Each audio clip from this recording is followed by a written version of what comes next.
Hello guys, ചെമ്പനീർ പൂവിൻ്റെ ഇന്നത്തെ episode റിവ്യൂയിലേക്ക് സ്വാഗതം. ഈ റിവ്യൂ ഇഷ്ടപ്പെടുകയാണെങ്കിൽ ഒന്ന് ലൈക്ക് ചെയ്ത് സബ്സ്ക്രൈബ് ചെയ്ത് സപ്പോർട്ട് ചെയ്യണേ. ശ്രുതി ദേഷ്യത്തോടെ അമ്മയോട് ചോദിക്കുന്നുണ്ട്, ഇവിടെ എന്തൊക്കെയാണ് നടക്കുന്നത്? ഞാൻ ചെയ്യേണ്ട കാര്യങ്ങളെല്ലാം എന്തിനാ രേവതി ചെയ്യുന്നതെന്ന്. അത് നീ നിൻ്റെ മനസ്സിനോട് തന്നെ അങ്ങ് ചോദിക്കുക. ആ കുഞ്ഞിനോട് സ്നേഹമുള്ളതുകൊണ്ടാണ് രേവതി അങ്ങനെയൊക്കെ ചെയ്യുന്നതെന്ന് പറയും. എനിക്കെന്താ സ്നേഹം ഇല്ലയെന്നൊക്കെ ചോദിക്കും. നിനക്ക് സ്നേഹം ഉണ്ടായിരുന്നാൽ നീ ഇതൊക്കെ ചെയ്തേനുമല്ലോ. രേവതി ആണെങ്കിൽ ഇതുവരെ ഞങ്ങൾ ഇവിടെ വന്നേ പിന്നെ എല്ലാ കാര്യവും നന്നായിട്ട് ചെയ്യുന്നുണ്ട്. ഈ കുഞ്ഞിനെ ആണെങ്കിൽ അവൾ പൊന്നുപോലെ നോക്കുന്നുണ്ട്. നീയാണതൊന്നും ചെയ്യുന്നില്ലല്ലോ. അതുകൊണ്ട് നീ ഇനി ഇതിനെക്കുറിച്ചൊന്നും സംസാരിക്കേണ്ട എന്ന് പറഞ്ഞ് കുഞ്ഞിന് ആഹാരമൊക്കെ കൊടുത്തുകൊണ്ടിരിക്കുകയാണ് വിമല. ശ്രുതി അന്നേരം തന്നെ ചെന്ന് മീരയെ വിളിക്കുന്നുണ്ട്. മീരയോട് പറയുന്നുണ്ട്, അമ്മയും കുഞ്ഞും ഇവിടെ ഉള്ള കാരണം ഞാൻ ഇന്ന് ഇവിടുന്ന് പോകുന്നില്ല എന്ന് വിചാരിച്ച, പക്ഷേ രേവതി ഇവിടെ ഇരിക്കുന്ന കാരണം എനിക്കിപ്പോൾ അമ്മയുടെയോ കുഞ്ഞിൻ്റെയോ അടുത്തോട്ട് പോകാനേ പറ്റുന്നില്ല എന്ന് പറയും. നിൻ്റെ ഒരു കാര്യം, നിൻ്റെ അമ്മയും മോനും ഈ നാട്ടിൽ വരുമ്പോൾ എല്ലാം രേവതിയുടെ കണ്ണിപ്പെടുന്നുണ്ടല്ലോ. അതൊക്കെ എൻ്റെ കഷ്ടകാലം എന്ന് പറഞ്ഞാൽ മതി. എങ്ങനെയും ഈ അമ്മയും കുഞ്ഞിനെ ഇവിടുന്ന് മാറ്റണം. അതിനുവേണ്ടി ഞാൻ നിൻ്റെ അടുത്തേക്ക് എത്തിക്കാമെന്നാണ് വിചാരിച്ചത്. പക്ഷേ ഇവിടുന്ന് എങ്ങനെയാണ് ഇറക്കുന്നത്? രേവതി എപ്പോഴും കുഞ്ഞിൻ്റെ അടുത്ത് വന്നുകൊണ്ടിരിക്കുക, അതുകൊണ്ട് നടക്കുന്നില്ല, മോൻ്റെ അടുത്തൊന്നും മാറുന്നേ ഇല്ലെന്നൊക്കെ പറയും. എന്നാൽ ഒരു ഐഡിയ ഉണ്ട്, നമുക്ക് എങ്ങനെയും രേവതിയെ അവിടുന്ന് മാറ്റാം. അതിനുവേണ്ടി നീ ഒരു പൂവിൻ്റെ ഓർഡർ രേവതിയെ വിളിച്ച് പറഞ്ഞാൽ മതി എന്നൊക്കെ പറഞ്ഞ് ഇവർ പ്ലാൻ ചെയ്യുകയാണ്. അതനുസരിച്ച് മീര രേവതിയെ വിളിച്ച് പറയുന്നുണ്ട്, രേവതി, ഞാൻ ശ്രുതിയുടെ കൂട്ടുകാരിയാണ്. ഞങ്ങളുടെ കുടുംബത്തൊരു ഫംഗ്ഷൻ നടക്കുന്നതിന് വേണ്ടി 2 കിലോ പൂവും 2 പൂമാലയൊക്കെ വേണം, അതൊന്ന് കൊടുത്തരാമോന്ന്. ഞാൻ ഇന്ന് ലീവാ മീരയെന്ന് പറയുന്നുണ്ട്. അതെങ്ങനെയാ, പൂക്കാർക്കും ലീവ് ഉണ്ടോയെന്ന് ചോദിക്കും. അതെന്താ, പൂക്കാർ മനുഷ്യരല്ലേ? എൻ്റെ ഒരു ആൻറ്റിയും കൊച്ചുമാനും വന്നിട്ടുണ്ട്, അവരെ നോക്കാനായിട്ട് ഞാൻ ഇന്നിവിടെ ലീവ് എടുത്ത് ഇരിക്കുകയെന്ന് പറയും.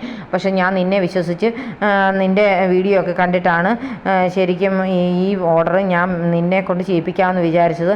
ഇനിയിപ്പോൾ ഞാൻ എങ്ങനെയാണ് പൂ മേടിക്കുന്നതൊക്കെ ചോദിക്കും. വേറെ ആരെ കൊണ്ടെങ്കിലും മേടിപ്പിച്ചുകൂടെ എന്നൊക്കെ രേവതി ചോദിക്കുന്നുണ്ട്. അത് പറ്റില്ല രേവതി, നീ തന്നെ കൊണ്ടുവരണം. ഞാൻ നീ കൊണ്ടുവരുമെന്നുള്ള വിശ്വാസത്തിലാണ് ഞാനിത് ഓർഡർ എടുത്തത്. അതുകൊണ്ട് എങ്ങനെയും കൊണ്ട് തരാമോ എന്നൊക്കെ ചോദിക്കാം. അപ്പോൾ രേവതി പറയും, ഞാൻ എങ്ങനെയാണ് വരുന്നത്? എന്നാൽ നീ ഇത്രയും ചോദിച്ച സ്ഥിതിക്ക് ഞാൻ പൂമാല കൊണ്ട് തരാമെന്ന് പറയും. താങ്ക്സ് ഉണ്ട് രേവതി, അതുകൊണ്ട് എത്രയും പെട്ടെന്ന് നീ കൊണ്ടുവന്നാൽ മതി എന്ന് പറയും. ആരെങ്കിലും ഇങ്ങോട്ട് വിടാമോ എന്ന് ചോദിക്കും. പറയും, ആരെയും വിടാനൊന്നും പറ്റത്തില്ല, നീ അങ്ങോട്ട് കൊണ്ടുവന്നാൽ മതി എന്ന് പറയുന്നുണ്ട്. എന്നാൽ ഞാൻ എങ്ങനെയും അവിടെ എത്തിക്കാൻ നോക്കാം.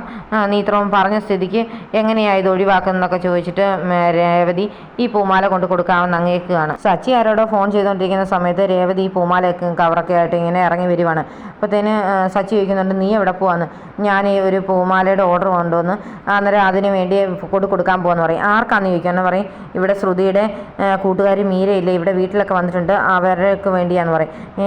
പാർലറേടത്തിൻ്റെ കൂട്ടുകാരിയാണോ? എന്നാൽ ഇതിലെന്തോ ഒരു പ്രശ്നമുണ്ട് എന്നൊക്കെ പറയും. ഇവർ സംസാരിക്കുന്നത് ശ്രുതി വന്ന് പുറകിൽ നിന്ന് പാത്ത് നിന്ന് കേൾക്കുന്നൊക്കെ ഉണ്ട് കേട്ടോ, ജനലിൻ്റെ അവിടെ. ഞാൻ പറയും, അങ്ങനെയൊന്നും സച്ചേട്ടൻ ഇങ്ങനെ സംശയിക്കാതെ, പൂമാലയല്ലേ അവൾ ചോദിച്ചുള്ളൂ, വേറൊന്നും ചോദിച്ചില്ലല്ലോ എന്ന് പറയും. എന്നാലും എന്തോ പ്രശ്നമുണ്ട്, അവൾ നിന്നെ തന്നെ പൂമാല എന്തിനാണ് ഇപ്പം വിളിച്ചത്? ഇതിന് കാരണം എന്തോ ഉണ്ടെന്നാണ് തോന്നുന്നത്. അവർക്ക് അവരുടെ നാട്ടിൽ പൂ കിട്ടത്തില്ലേ? പിന്നെ നിന്നെക്കൊണ്ട് തന്നെ ഈ പൂമാല ഇവിടുന്ന് ഇപ്പോൾ കൊണ്ടുവരിക്കണമെന്ന് പറയുന്നതിൻ്റെ കാരണം എന്താണെന്നൊക്കെ പറയും. പാർലറേടത്തിൽ ആയിട്ട് ബന്ധപ്പെട്ട ആര് വിളിച്ചാലും എന്തായാലും അതിലെന്തെങ്കിലും ഒരു അപകടം കാണും, അത് നീ ശ്രദ്ധിക്കണം എന്ന് പറയും. ഈ സച്ചേട്ടൻ്റെ ഒരു കാര്യം ഇങ്ങനെയൊക്കെ സംശയിക്കാൻ തുടങ്ങിയാൽ നമ്മളെങ്ങനെ ജീവിക്കുന്നത്? സച്ചേട്ടനെ തന്നെ ഓരോരുത്തർ ഓട്ടം വിളിക്കുന്നത് എന്തുകൊണ്ടാണെന്ന് പറയും. എൻ്റെ ഡ്രൈവിങ് നല്ലതായതുകൊണ്ട്, അതുപോലെ തന്നെ എൻ്റെ പൂമാലയും നല്ലതായതുകൊണ്ട് എന്നെ വിളിച്ചിരിക്കുന്നതൊക്കെ പറയും.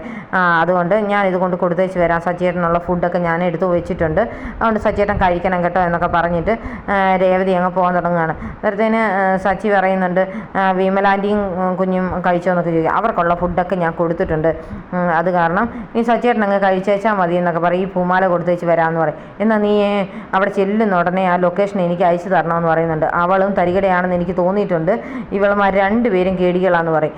അതൊക്കെ ഇനിയിപ്പോൾ ശ്രുതി കേട്ടാൽ നാണക്കേടല്ലേ എന്നൊക്കെ രേവതി ചോദിക്കുന്നുണ്ട്. കേട്ടാലും കുഴപ്പമില്ല, ഞാൻ ഇതൊക്കെ അവളുടെ മുഖത്ത് നോക്കി പറയാറുണ്ടല്ലോ എന്നൊക്കെ പറയും. എന്നിട്ട് രേവതി അങ്ങ് ഇറങ്ങി പോകുമ്പോൾ സച്ചി ഇന്ന് ഓർക്കുന്നുണ്ട്, എന്തോ ഒരു പ്രശ്നം ഇതിനിടയിലുണ്ടല്ലോ എന്ന്. അപ്പോൾ ശ്രുതി ഇങ്ങനെ നോക്കി നിൽക്കുന്നുണ്ട് ഇവർ പോകുന്നതൊക്കെ. ഈ സമയം വർഷം ശ്രീകാന്ത് പോകാനായിട്ട് ഇറങ്ങി വരുന്നുണ്ട്. അപ്പോൾ വർഷം ഭയങ്കര സന്തോഷത്തിലാണ്. അപ്പോൾ ശ്രീകാന്ത് ചോദിക്കും, എന്താ നിൻ്റെ മുഖത്ത് ഭയങ്കര പ്രസാദമാണല്ലോ എന്ന്. ഇന്നത്തെ ബ്രേക്ക്ഫാസ്റ്റ് അടിപൊളിയല്ലായിരുന്നോ, കുറുമയൊക്കെ നല്ല സൂപ്പറായിരുന്നു എന്നൊക്കെ പറയും. അത് ശരിയാ, നല്ല സൂപ്പർ ഭക്ഷണമായിരുന്നു പറയും. എന്നാൽ നമുക്കൊരു റെസ്റ്റോറൻറ്റ് സ്വന്തമായിട്ട് തുടങ്ങുമ്പോഴത്തേനും മെയിൻ ഷെഫ് ആരാന്ന് നിനക്ക് അറിയാമോ എന്ന് ശ്രീകാന്തിനോട് വർഷം ചോദിക്കുന്നുണ്ട്. അത് പിന്നെ പ്രത്യേകിച്ച് സംശയിക്കാൻ എന്താ, ഞാൻ തന്നെയാണെന്ന് പറയും. നീയല്ല, രേവതി ചേച്ചി തന്നെയായിരിക്കും നമ്മുടെ മെയിൻ ഷെഫ് എന്ന് പറയും. അതിനിപ്പോൾ ഞാനോ, നീ രേവതി ചേച്ചിയുടെ അസിസ്റ്റൻ്റായിട്ട് നിന്നാൽ മതി കേട്ടോ എന്നൊക്കെ പറയും. ആ സമയത്ത് ശ്രുതി അങ്ങോട്ട് വന്ന് ചോദിക്കുന്നതിന്, നിങ്ങൾ പോകാൻ ഒരുങ്ങിയതാണോ എന്നൊക്കെ ചോദിക്കും. അതെ, ഞങ്ങൾ പോവുക ചേച്ചി ഇന്ന് പോകുന്നില്ലേ പാർലറിൽ ചോദിക്കും. ഞാൻ പോകുന്നുണ്ട്, കുറച്ച് നേരം കഴിഞ്ഞേ പോകുന്നുള്ളതെന്നാണ് വിചാരിച്ചത്. നിങ്ങൾ എന്നാൽ പെട്ടെന്ന് പോയി ചേച്ചി വാ, ഒത്തിരി നേരം നിന്നാൽ ട്രാഫിക് ബ്ലോക്കൊക്കെ ആകുമെന്ന് പറയും. എന്നിട്ട് അവരെ പറഞ്ഞ് അങ്ങ് വിടുവാണ്. അത് കഴിഞ്ഞിട്ട് പിന്നെ ശ്രുതി ഇങ്ങനെ ഫോൺ ചെയ്തൊക്കെ നോക്കുന്നുണ്ട്, മീരയാണെന്ന് തോന്നും. ആ സമയത്ത് രവീന്ദ്രൻ അങ്ങോട്ട് വന്ന് ചോദിക്കുന്നുണ്ട്, മോളെ ശ്രുതി ഇന്ന് സമയത്ത് തന്നെ എഴുന്നേറ്റോ, വെള്ളം ഒഴിക്കാതൊക്കെ തന്നെ എഴുന്നേക്കാൻ പറ്റുമെന്ന്. ഇന്ന് നേരത്തെ എണ്ണീറ്റ് അങ്ങളെ, നേരത്തെ തന്നെ ഒരുങ്ങി പോവുകയും ചെയ്തു ഷോപ്പിലെന്ന് പറയും. അവനൊരു മടിയനാ, മോള് വേണം അവളെന്നെ ഒന്ന് കാര്യങ്ങളൊക്കെ പറഞ്ഞ് മനസ്സിലാക്കിക്കാൻ പറയും. ശ്രുതി അന്നേരം പറയും, ശ്രുതി ഇപ്പോൾ എല്ലാം ശരിയായിട്ട് വരുന്നുണ്ട് അങ്ങളെ, ഒരു കുഴപ്പമില്ലെന്ന് പറയും. അവന് നന്നായിട്ട് നിന്നാൽ അവന് തന്നെ കൊള്ളാം, മോളതിന് എല്ലാം ഒന്ന് പറഞ്ഞ് ശരിയാക്കിച്ചോണം കേട്ടോ എന്ന് പറയും.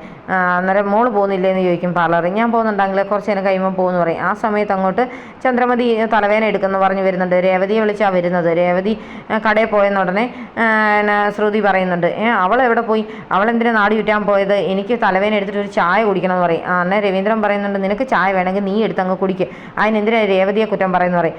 അവൾ എങ്ങനെ പോയാൽ എങ്ങനെ ശരിയാകുന്ന, ഈ വീട്ടിലെ പണിയൊക്കെ അവൾ ചെയ്യുന്ന ആരാന്നൊക്കെ ചോദിക്കും. ഈ വീട്ടിലെ എല്ലാ പണിയും ചെയ്തിട്ട് രേവതി പോയിരിക്കുന്നത്, അതുകൊണ്ട് ആ കൊച്ചിനെ ഒന്നും പറയുകയും വേണ്ട, നിനക്ക് വല്ലതും വേണമെങ്കിൽ നീ ഉണ്ടാക്കി കഴിച്ചോളാം എന്ന് പറയും. രവീന്ദ്രനെ ഇവിടുന്ന് എങ്ങനെ ഒഴിവാക്കുമെന്നാണ് ശ്രുതി ആലോചിക്കുന്നത്. അന്നേരം ഇങ്ങനെ ആലോചിച്ചിട്ട് നേരെ അടുക്കളയിലേക്ക് ഇല്ലാണ്. അപ്പം ചന്ദ്രമതി ഇങ്ങനെ ചായയൊക്കെ ഇട്ടുകൊണ്ട് നിൽക്കുകയാണ്.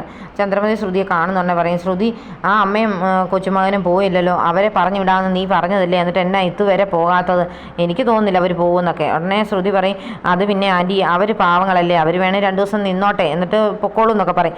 ഉടനെ പറയും, വേണ്ട അവരിവിടെ നിൽക്കണ്ട, അവരുടെ സ്വഭാവം കാണുമ്പോഴേ അറിയാം ഇങ്ങനെ ഓരോ വീട് വഴി നടന്ന് കാര്യങ്ങൾ സാധിക്കുന്നതാണ് എന്നൊക്കെ പറയുമ്പോഴത്തേന് ഉടനെ ശ്രുതി പറയും, അത് ആൻറ്റി അതേ സച്ചി കൊണ്ടുവന്ന ആൾക്കാരല്ലേ, സച്ചിയും രേവതിയും കൂടെ കൊണ്ടുവന്ന ആൾക്കാരെ നമ്മൾ പറഞ്ഞു വിട്ടെന്ന് പറഞ്ഞാൽ അവർ 2 ദിവസത്തിന് പകരം ഒരാഴ്ചയോ 1 മാസം ഇവിടെ പിടിച്ച് നിന്നൊന്നിരിക്കും എന്നൊക്കെ പറയും. അത് ശരിയാ, അതുകൊണ്ട് അതൊന്നും വേണ്ട, തൽക്കാലം ഞാനൊരു ഐഡിയ പറയാം ആൻറ്റി, നമുക്ക് ഇവരെ അവോയ്ഡ് ചെയ്യുന്നതായിട്ട് അങ്ങ് അഭിനയിക്കാം, ഇവർ മാത്രം ഈ വീട്ടിലാകുമ്പോൾ ഇവരങ്ങ് നാണം കെട്ടിട്ട് ഇറങ്ങിപ്പോകുമല്ലോ എന്ന്. എനിക്ക് തോന്നുന്നില്ല അവരൊന്നും അങ്ങനെ ഇറങ്ങിപ്പോകുന്ന ലക്ഷണമൊന്നും കാണുന്നില്ല എന്നൊക്കെ ചന്ദ്രമതി പറയുന്നുണ്ട്. അതല്ല ആൻറ്റി ഇപ്പം അങ്കിളിനെയും കൂട്ടി എങ്ങോട്ടേലും ദൂരെ ഒരു അമ്പലത്തിലോ വല്ലതും പോവും, വൈകുന്നേരം വരാവുള്ളൂ, ഈവനിങ് മാത്രമേ ഇങ്ങനെ എത്താവുള്ളൂ. ഞാനിപ്പം ബ്യൂട്ടി പാർലറിൽ പോവും, വർഷം ശ്രീകാന്തും പോയി, സച്ചിൻ രേവതിയും പോയി, ആരും ഇല്ലാതാകുമ്പോഴത്തേന് ഇവരെ അവോയ്ഡ് ചെയ്യുന്നതായിട്ട് തോന്നുമ്പോൾ ഇവരെവിടെ നിന്ന് ഇറങ്ങിപ്പോക്കോളൂ എന്നൊക്കെ പറയും. അതൊക്കെ നടക്കുന്ന കാര്യമാണോ എന്നൊക്കെ ചോദിക്കും. അതൊക്കെ നടക്കും ആൻറ്റി, എങ്ങനെയും അങ്കിളിനെ വിളിച്ചുകൊണ്ട് ഇച്ചിരി ദൂരോട്ടെങ്ങാനും പോകാൻ പറയും, അതൊക്കെ പോയി തരാം, പക്ഷേ നീ ഇന്ന് തന്നെ ഇവരെ ഇവിടുന്ന് പറഞ്ഞു വിടിയിച്ചിരിക്കണം എന്ന് പറയും. അതൊക്കെ ഞാൻ ആൻറ്റി, ഞാനല്ലെങ്കിൽ ഇവർ പോയില്ലെങ്കിൽ കുറച്ച് നേരം കഴിഞ്ഞ് വന്നിട്ട് ഇവരോട് വരും വരായികളെ കുറിച്ചൊക്കെ പറഞ്ഞ് ഇവരെ ഇവിടുന്ന് പറഞ്ഞു വിട്ടോളാം എന്ന് പറയും. അത് ശരിയാണ്, നീ എന്തായാലും അവരെ അങ്ങനെ പറഞ്ഞു വിട്ടുകയാണെങ്കിൽ കുഴപ്പമില്ല, അല്ലെങ്കിൽ ഞാൻ തന്നെ ഇവരെ അടിച്ചിറക്കേണ്ടി വരും എന്നൊക്കെ പറയുന്നുണ്ട്. അപ്പോൾ ശ്രുതി ഇങ്ങനെ ഓർത്തിങ്ങനെ നിൽക്കുകയാണ്, എങ്ങനെയാണ് ഇവരെ ഇനി ഒഴിവാക്കുന്നൊക്കെ ഓർത്തിങ്ങനെ നിൽക്കുന്നത് കാണിച്ചുകൊണ്ടാണ് ഇന്നത്തെ എപ്പിസോഡ് അവസാനിക്കുന്നത്.